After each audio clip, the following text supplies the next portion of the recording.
Тюменской области возобновится производство по переработке семян многолетних трав. Построенное в 2008 году предприятие обещало стать прорывом в сельскохозяйственной отрасли региона.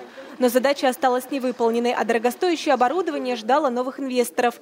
Вторую жизнь уникальному семеноводческому комплексу в селе Чикча дали члены Ассоциации содействия татарским предпринимателям Тюменской области. Не секрет, что многие предприятия сегодня закупают качественные высокопротеиновые семена за рубежом. Реанимированный комплекс, благодаря современному европейскому оборудованию, имеет способность пропускать в год до 10 тысяч тонн семян. И, что важно, собственного производства. Данное производство было организовано и запущено в целях развития растениеводства в Тюменской области. Именно многолетняя трава. Многолетние травы для чего у нас нужны? Это для, развития животноводства, кормовая база. И это производство, оно направлено как раз на подработку и получение качественных семян многолетних трав.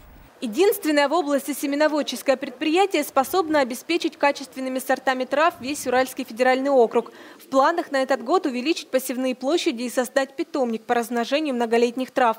Такие перспективы рисуют радужное будущее не только для АПК, но и для села, где расположено производство. Это создание порядка 50 человек рабочих мест.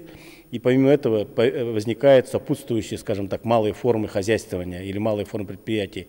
Это консервация в связи с этим, это какие-то уже более такой мелкоупаковочной реализация овощей, это розница. С этим мы связываем, что одно рабочее место на селе дает примерно 5 смежных профессий дополнительных. В селе Чикча, где на сегодняшний день отсутствует сельхозпроизводство, появление компании «Сибирские травы» как новое дыхание. На сегодняшний день нет у нас градообразующего предприятия. И любое предприятие, которое создается на нашей территории, мы его приветствуем и надеемся, что это создаст новые рабочие места. К сожалению, по словам предпринимателей, пока местная администрация необходимого содействия не оказывает. Для новых посевных площадей предприятию необходимо 250 гектар. Земля находится в собственности у местных жителей. Нам нужно знать цену за аренду, конкретную. За год, допустим, сдаем вам на 1 год за аренду. И какая будет цена? Инвесторы готовы взять участки в аренду на законных условиях. Диалог с селянами ведут открытый, предлагая долгосрочное сотрудничество. Чтобы контролировали нашу работу. Чтобы, если мы взяли обязательства, чтобы мы удобрения вносили, землю обрабатывали, чтобы в севообороте участвовали. Вот этого хотим. Местные жители с легким недоверием, но большой надеждой смотрят на инвесторов. Разговор идет о созданию нового предприятия Чикчинского муниципального образования. Это нас радует, конечно. Рабочие места, народ рад. Свои люди идут.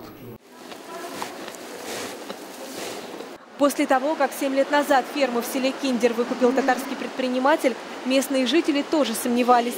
Сегодня здесь в сутки доят до 70 тонн молока.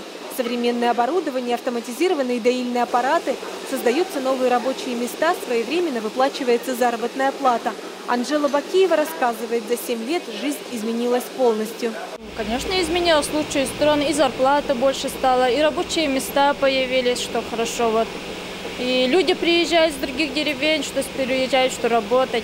Соседних деревень возят. Из фермы на 200 голов выросла мегаферма, лидер по поголовью крупнорогатого скота на юге Тюменской области. Ринат Насыров рассказывает о результатах и ближайших планах. В прошлом году мы запустили производство фермы для нетелей на 600 голов. Сейчас ведем строительство еще одного. И будем ставить там доильный зал на 2×24 компании Geo Corporation. Это современные технологии. И на самом деле это будет одно из крупнейших хозяйств за Уралом, назовем его так. Порядка 4800 дойного стада. Изменения коснулись не только фермы, но и самого села. Для молодых специалистов выделяется жилье. Предприятие помогло отреставрировать мечеть. А ковровому покрытию и оснащению в сельском доме культуры позавидуют городские.